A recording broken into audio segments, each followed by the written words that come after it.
atliksime pradedant nuo vidinės kojos. Užkabinu klubo aukštyje arba, jeigu leidžia lankstumas, netgi aukščiau koją.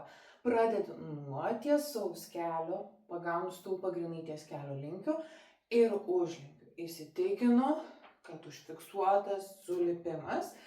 Kelias žiūri įstrižai į viršų, klubai įstrižai žemyn.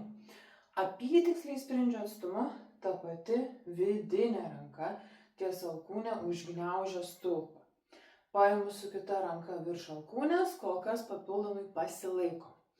Įsėsiu, lenkdama apatinę koją ir leisdama vidinės kojos visai vidiniai šlaunies daliai įsėsti į stulpą. Daug kontakto su metalu.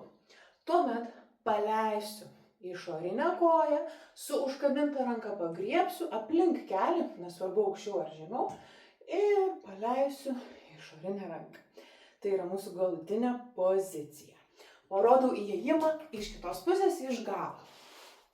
Vidinė koja, sulenkiu, nedidelis atstumas, pasilaikau, sėdu, jaučiuosi saugiai, paleidžiu koją nuo žemės, griebiu su vidinė ranka ir atsidarau.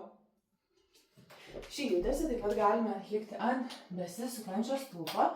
Tai jeigu stulpas atsirakina, mes jį atsirakinam, pradedam lygiai taip pat, viską sustatau, įsėdu ir prieš keldama išorinę koją švelniai atsispiriu nuo žemės ir tęsiu taip, kaip jau aiškinau.